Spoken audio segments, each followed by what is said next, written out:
Hi hello नमस्ते, मी ज्योती पाटील. नवीन एका व्हिडिओमध्ये तुमचं खूप खूप मनापासून स्वागत आहे. हा ब्लाऊज तयार झाल्यानंतर मला तुमच्यासोबत आवर्जून शेअर करायचा होता, दाखवायचा होता. पण काय झालं ना, त्या ताई अचानक घ्यायला आल्या. त्यांना कल्पना पण नव्हती की त्यांचा ब्लाऊज तयार झाला. मी झाल्यानंतर त्यांना कॉल करणार होते, पण त्या अचानक योगायोगानं आल्या होत्या. मग तयार झालेला ब्लाऊज बघून त्यांना तर राहवलं नाही घेऊन जाण्यासाठी, पण मी त्यांना म्हणू नाही शकले की माझं शूटिंग काढायचं राहिले, थोडा वेळ राहू द्या म्हणून. पण अचानक त्यांनी घेऊन गेल्यानंतर मला हा व्हिडिओ तुम्हाला दाखवणं शक्य झाला नाही किंवा त्याचं शूटिंग घेणं शक्य झालं नाही. नेक्स्ट टाईम जर त्यांचा असा ब्लाऊज आला तर मी नक्की तुमच्यासोबत दाखवण्याचा प्रयत्न करणार आहे. पण या पद्धतीनं हा ब्लाऊज कसा कट केला, कसं स्टिचिंग केलं आहे आणि हा ब्लाऊज कोणता आहे. बोटनेकमध्ये हा पाठीमागचा जो गळा आहे, पॅकनेकचा प्रकार आहे. हा पाठीमागचा जो गळा आहे बोटनेकमध्ये 4 इंचाचा आहे.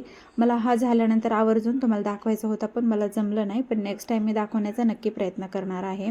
बोटनेकमध्ये आता हा घालण्याचा खूप जास्त ट्रेंड आहे आणि विशेष म्हणजे हा युनिफॉर्मवरचा बोटनेकचा ब्लाऊज आहे. आता त्यांनी स्कूल युनिफॉर्मसाठीचा हा साड्यांची चॉईस केलेली आहे. यावरतीचाच मला ब्लाऊज कट करून स्टिच करायचा होता आणि त्यांना अर्जंट असा द्यायचा होता.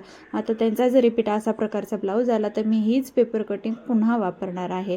तर अशा पद्धतीने हा ब्लाऊज कटिंग करून तयार झालेला आहे. स्टिचिंग